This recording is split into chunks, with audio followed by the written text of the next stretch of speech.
বন্ধুরা সবাইকে স্বাগতম। তো আজকে আমি বানাবো দুপুরের আহার খাওয়ার জন্য কচু শাক সিদ্ধর শুটকি দিয়া।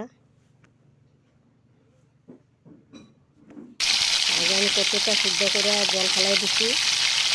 এখন আমি যে পেঁয়াজ রসুন আদা পেঁয়াজ লঙ্কা সব কিছু এখানে তেলে দিয়ে দিন, টমেটো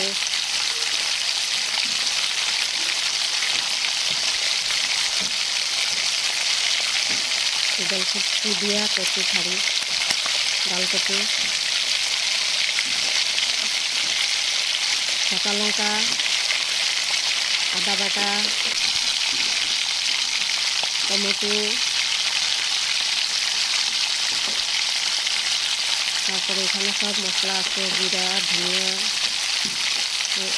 মরিচের গুঁড়া লবণ হলুদ সব দিয়ে দিচ্ছি। সাপ্লাই নাম এখন তেলে এগুলা।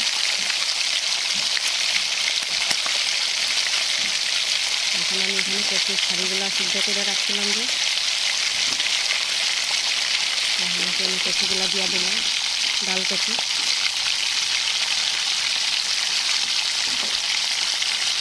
কচুর ভিতরে যে মাংসটা থাকে ওই মাংসটা দিয়েও সিদ্ধর শুটকি দিয়ে কচু শাক।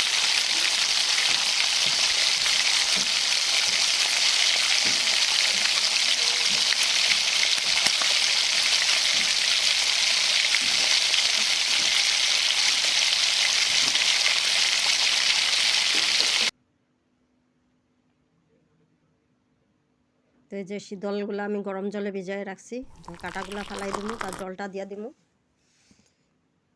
বাচ্চারা খাইব, কাটা লাগবে না গলায়, খাওয়ার জন্য টেনশন নাই, নাইলে তো কাটা লাগে গলায়, অনেক কাটা থাকে শীতলের।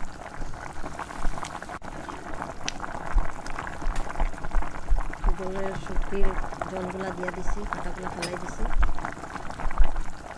আর এখানে অল্প নারকেল বাটা দিয়ে দিন, পুরানো নারকেল অল্প দিয়ে দিন,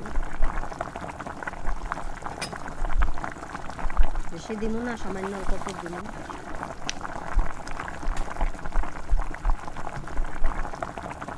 এই যে নারকেলের গুঁড়া দিয়ে দিলাম, কুড়াইয়া রাখছিলাম অল্প, বেশি দিতে লাগে না, মিষ্টি হয়ে যাবে।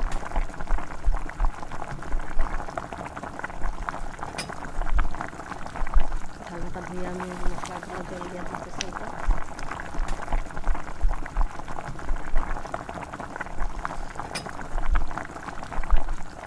আস্তে আস্তে স্টিমটা কমাইয়ে দিব, অল্প অল্প করে আস্তে আস্তে সিদ্ধ হতে থাকবে। সিদ্ধ তো হয়ে গেছে, ভাতে দেওয়া হয়েছে, জল ফেলানো হয়েছে, চুলকাইব গলায়। আর এদিকে দুপুরে দুধ আনতে দেরি হয়েছে, তার জন্য দুধটাও এখানে গরম করা হয়ে গেছে। কচু শাক হয়ে গেছে, এদিকে স্যালাড বানাইছি, এদিকে ভাত। এই যে দুপুরের আজকে এটাই।